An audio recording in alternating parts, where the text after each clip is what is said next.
Welcome back to this weekend's edition of This Week in Agribusiness. Still to come, Greg Solier's agriculture weather forecast for this harvest season. We'll see if it stays nice and wide open in the days ahead.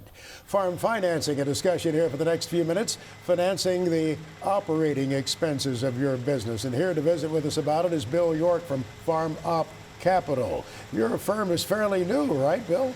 Yeah, we've been in business. We started in 2017. We're just beginning our fourth season. So, yeah, we're new to the farm lending space.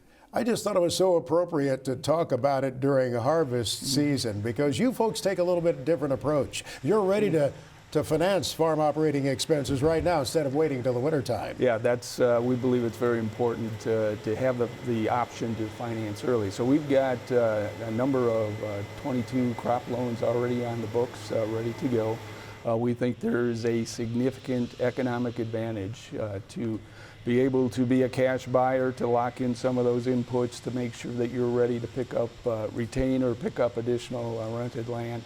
I think it is very critical to have that flexibility. Your approach is different from a number of standpoints. You really want to work with that multi-generational farm that in many instances is renting quite a bit of ground, may not necessarily own so much ground. Yeah, and we looked at the growing segment of operators that that rent more land than they own, and we know that segment continues to grow substantially. And that segment has generally had some challenges meeting traditional loan metric underwrite. So what we're looking at is their ability to produce the crop. We're still looking for top-notch farmers. We're looking for their risk management strategy, whether that's their crop insurance, and we look very closely at their marketing plan to lend on their ability to produce and the risk management tools they have in place. We're not relying on their balance sheet because that for many farmers, that does not work very well. Sounds almost like heresy in the banking industry, not relying on a balance sheet. Yeah. But you want to see a productive farmer, a profitable farmer, and you look at a number of dynamics there.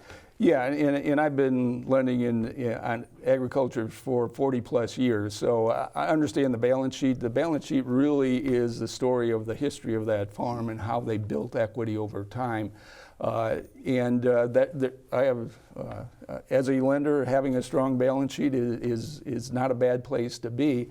But for an operator that's looking at really leveraging efficiency and growing their business, it's difficult, as you know, to build equity in real estate at the current prices. So we want to look at their ability to produce a crop. The primary credit metric for any lender is their ability to produce and pay back a loan. So that's what we're focused on.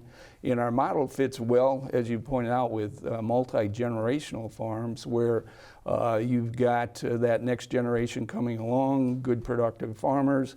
The balance sheet may stay with the parents in terms of their lending, or they're growing to incorporate that next generation, and the parents want to be fair to the farming versus non-farming, and since we're looking at their ability to produce a crop and other risk mitigants, we can lend and not mess with their estate plan. Farmop.com is the best website, or farmopcapital.com? Farmop.com. Thank you for the visit, sir. We appreciate it. Visiting with us in the studio, the Chief Executive Officer of Farmop Capital, Bill York.